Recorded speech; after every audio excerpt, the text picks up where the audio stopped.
everyone, my name is Cindy, and we're going to talk about coaching your team members when you catch them doing something right and when you coach to improve performance or behaviors. Let's start with coaching when you catch them doing something right. Think about it. If you recognize good performance, good behaviors, great attitudes, you'll get more of the same thing. Why? Because people want to do what continues to get them positive reinforcement. It's that simple. Most of the time, people don't know how they do what they do. They just do it. When you recognize something they've done right, you help them understand their process, and they'll do it again and again. The other benefit of helping people understand what they do so well is that you, or they, can teach others to do the same thing. So when should you coach? If the only time you coach someone is when something is wrong, then every time you approach an associate, they're going to freeze and think, uh-oh, what did I do wrong this time? They close up, they're not productive, and they're really probably not even listening to you.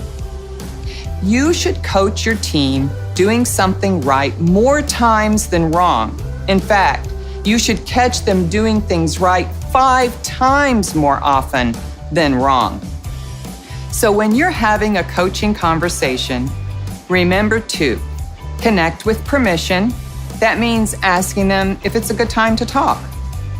Open with questions and observations.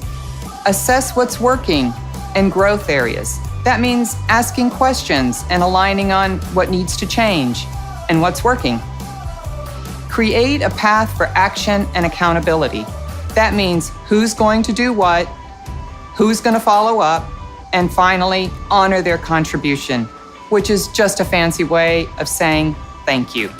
So let's get started and watch how I coach my sales associate, Jennifer, and catch her doing something right.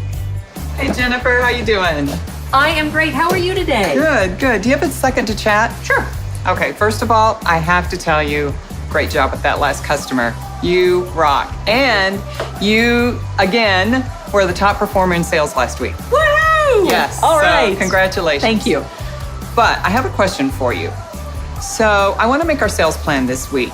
And I really want to know what you do with customers to really inspire them to buy. It seems like everybody buys from you.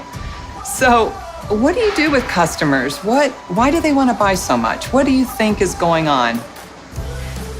It's funny. I never really thought about it before. What do I do with customers? Well, now think about it this way. So when you're approaching a customer, for example, what's your thought process? I don't really think of them as a customer. Mm-hmm. I think of them as a friend or someone I've met and I want to get to know. And I just ask them what they like. Okay. You know, what do you think about this fragrance? Have you tried this fragrance? It's the newest. What do you wear now? What's your favorite color? What are you doing this weekend? It's like a friend. Oh, yes, absolutely. Okay. Well, that's really helpful. And like I said, I really want to make our sales plan. And if we all do what you do, I know we will. So give it some thought. Can we touch base, at the end of your shift and just see if you've come up with some other ideas? Yeah, I'd love that. Okay, that'd be great. And thank you. I have to say thank you. You do a great job. Thanks. Okay, I'll talk to you later. Okay. You just saw an example of coaching to something a team member is doing right. Now let's take a look at how to coach to improve a behavior or results. It's the same process. It just sounds a little different. Hey, Jennifer. Hi. Do you have a second for a chat? Yes, absolutely. Okay. I want to share some observations with you.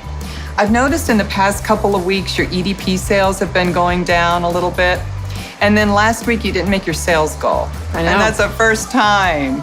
I know. So before I share my observations with you, I want to understand from your point of view what's going on. Absolutely. I don't know what has happened, but I'm getting a lot more customer objection to EDP pricing than I've ever had in the past. Okay. Well, what do you think you can do to increase your EDP sales performance? I know it's always helpful when I get the fragrance on someone. Yeah. So I really need to do more fragrance fittings. That I think will help rather than just handing out blotter cards. So let's I think start there. help. That's great. Okay. Let's say in the next hour, how many fragrance fittings do you think you can do? Okay, well, we're going to be at peak in the next hour, and that lunch crowd is always in a hurry, and fragrance fittings take a little bit longer. I know I can do 2. Okay. I know I can do 2. That's great. What else do you think you can do? Because you talked about customer objections, with the mist and the EDP. What else do you think you can do? When I do show customers the fragrance and they like it, and then I suggest the EDP and they say it's too expensive, they're moving then toward the mist or even going to fantasies. Yeah.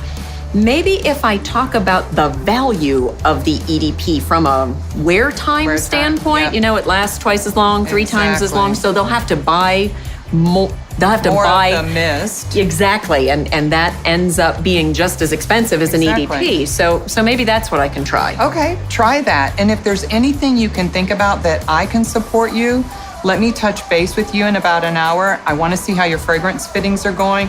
But think about if there's something that I can do to help you out. You can. Okay. If you notice that I'm with a customer showing an EDP, if you could just step in and maybe talk about wear time. Oh, that would be great. That would really be helpful, I think. Kind of remind you of it. Yes. I'll definitely do that. Thanks. I know you can do this. You've done it before. You rock at this, okay? Thanks. So I'll touch base with you in an hour and we'll see how it goes. Perfect. Thanks, All right. Cindy. These 2 coaching conversations just took a minute or 2. It's simply a conversation. Notice we use the same process to coach when you catch them doing something right as when you coach to improving performance. Connect with permission. Open with questions and observations. Assess what's working and growth areas. Create a path for action and accountability, and honor their contribution. Here's a tip. The best way to get good at this is to practice, practice, practice. So it's easy to practice catching your team doing something right? Commit to that. Commit to positive coaching 5 times more often than coaching to an opportunity, and you'll get more comfortable. Then when you coach to improve performance, you'll be more comfortable with the process. Thanks for watching this and for everything you do for Victoria's Secret. Have fun selling and coaching. I know you'll do a great job.